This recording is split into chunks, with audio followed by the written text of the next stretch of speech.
تو اتفاق سے ٹھیک اسی حالت میں عزیز مصر مکان میں داخل ہوا۔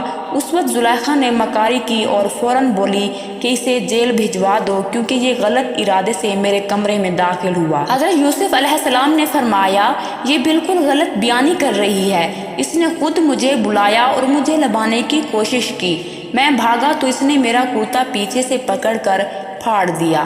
عزیز مصر نے حضرت یوسف علیہ السلام سے کہا کہ میں کیسے تمہاری بات پر یقین کر لوں؟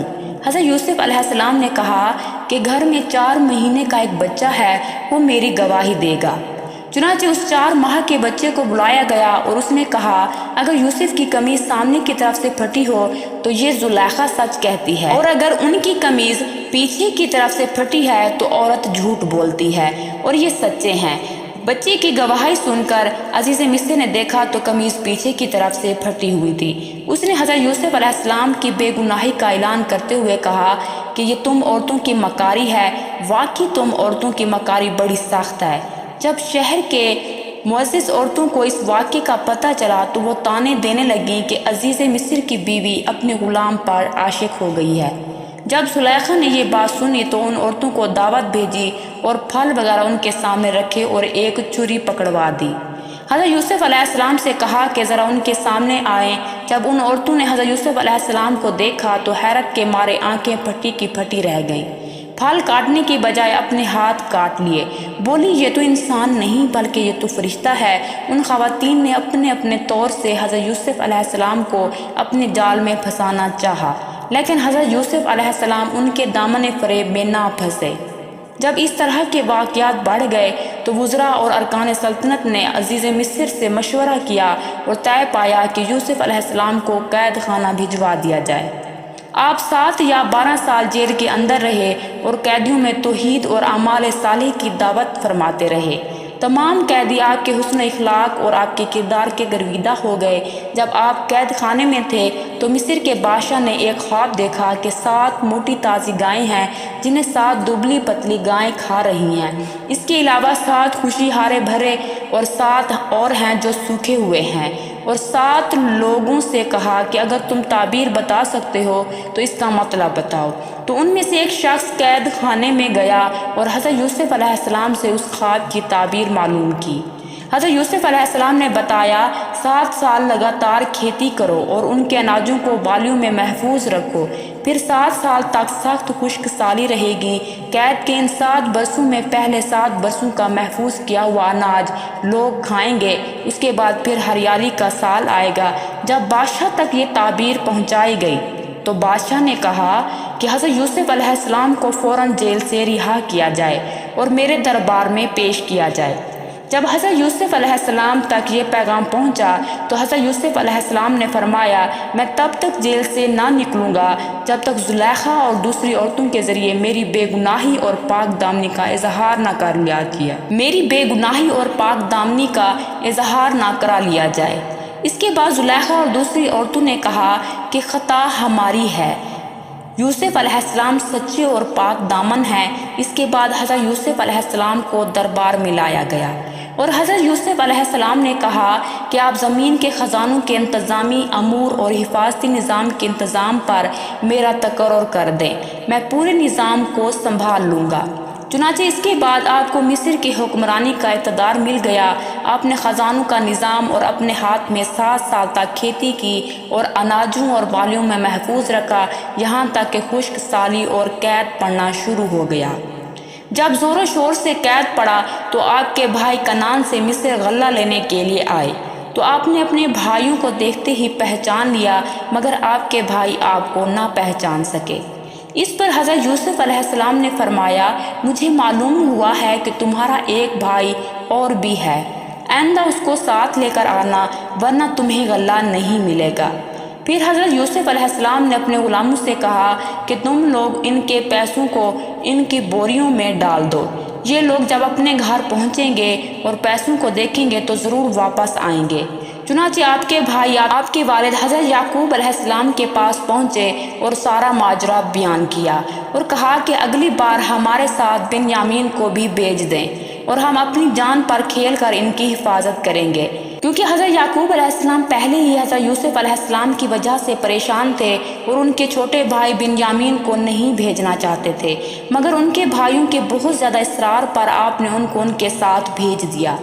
جب بنیامین حضرت یوسف علیہ السلام کے پاس پہنچے تو حضرت یوسف علیہ السلام نے ایک چال چلی، تمام بھائیوں کی بوریاں اناج سے بھر دیں اور اپنے بھائی بنیامین کی بوری میں سونے کا ایک پیالہ ڈال دیا، اور ایک کہنے والے نے کہا کہ تم لوگ تو چور ہو۔ سب بھائی متوجہ ہوئے اور کہنے لگے اللہ کی قسم ہم چور نہیں ہیں۔